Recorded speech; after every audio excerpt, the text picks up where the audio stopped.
Hey everyone, welcome here, Baron Craft Supply. Alright, so today we are going to make a custom mouse pad. And what else better would be is using our logo with the Maryland flag behind it, right? So I've already created the art, so all I'm going to do is hit file and hit print. And it's got what we need, virtual print manager, so we're good there. All we're going to do one copy, so hit print. And it's going to bring up the print manager.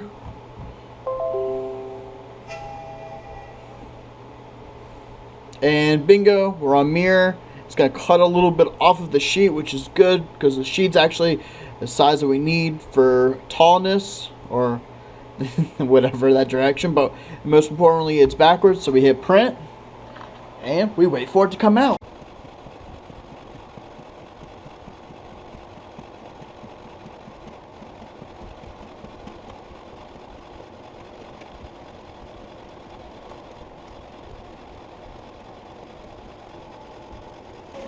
No. Gotta print another one. Look at that. Little bit ink dropped on that one. And then print all the way right there. No. Alright, let's print one more.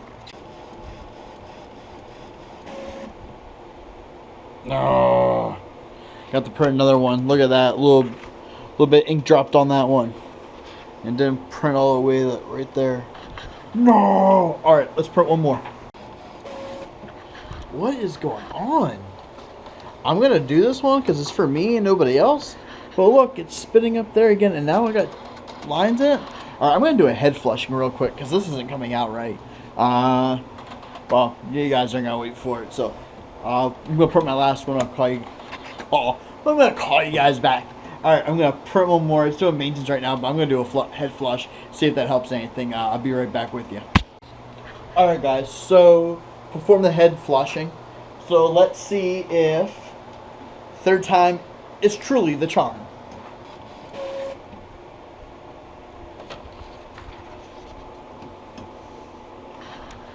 Alright, that one looks good. Guess what happens when you don't use it for a couple days, huh? Alright, so have this, have that. We're good to go. We're going to turn heat press on, and we're going to get to making a mouse pad today. See you guys in a little bit. Alright guys, so the heat press is warmed up. We are between 380 and 385 is where I work it at. So 382 is perfectly fine. It's kind of where it stays when I have it set for 385. So normally they recommend 400 to start. So if you want to work at 400, do a couple tests, work down from there. There's different things that it can do. So for different materials, if you're doing like a shirt or something, it can leave a line around. One way to combat that is to have a pillow on the inside of it. Unfortunately, my heat press is a slide.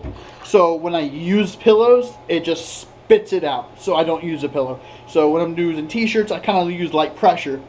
So when I'm doing the mouse pad, so the mouse pad's already pretty thin, and if you were to use hard pressure on these, it's not going to work. It's going to just flatten this out way too much. So what you want to use for this is kind of a lighter pressure. The problem with using lighter pressure has a more tendency of ghosting, of shifting. So one thing I do like to use is tape, and I like to use heat transfer tape. So this won't harm the substrate at all in any fashion, unless I guess you do something really crazy, stupid, or novice, or just not paying attention. But for the most part, that's heat. You know, it doesn't get affected by the heat. It's still sticky, and it doesn't it doesn't leave a sticky residue onto this. So onto this, it doesn't really matter because we're going to put it onto the back part. But when you're using like a two-sided thing, like the can koozies, like we were doing the last time, or we're going to do the popsicle koozies later on, that can have a huge issue, but it doesn't. So in the description below, I'll have that in the description. As far as the tape, the mouse pads I found off of Amazon, I'll have that in the description, and I'll also have the paper and the heat press that I recommend using for beginners. So it's not one that I have anymore. It is one that I know friends use. They love it. They've used it for years and years and years. They've used it both as a crafter and as a start business, and they love it. So I have it set. Let's get you guys settled down, and we will get this mouse pad done real quick. It's not going to take that long. It's literally going to take 40 seconds. As long as I stop talking. So let's get this. So made sure we had Let's get this in the center. And we made sure this was going to be an all over print, so we have it bleed off into the sides. And we just wanted to make this pretty center, make it straight, which I feel that I've done. It's pretty centered and it's straight. So let's get this tape on right here. That's on that side. Let's get on the other side and let's just get this thing pressed. So we got on both sides. And also, like I said before, make sure you have your project reversed, or else you're going to have it in reverse afterwards. So very light pressure. You saw how soft that was? You see how soft that it was? That's it. That's all you need. A lot of people say you need heavy pressure, light pressure. Like, honestly, the only thing I use like heavy pressure on is metal.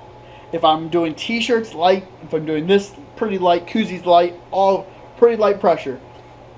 Using the tape, it keeps the design where it needs to be. It doesn't shift or ghost or gas is what they call it. So ghosting is kind of like the crafting term. Gassing, gas out is what the real word is. It's sitting in one spot and it shifts in the middle.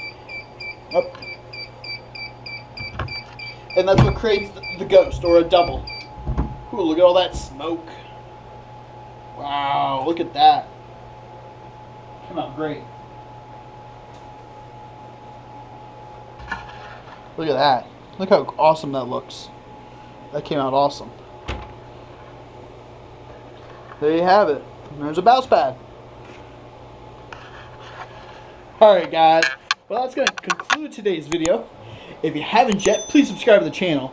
It's like 99% of you aren't subscribed. I'll have that right here.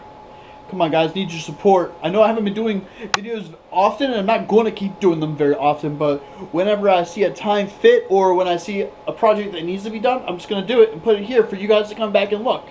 So you guys know exactly what you need to do to get these done. Well, thanks guys. I really do appreciate you watching, and until next time, peace out.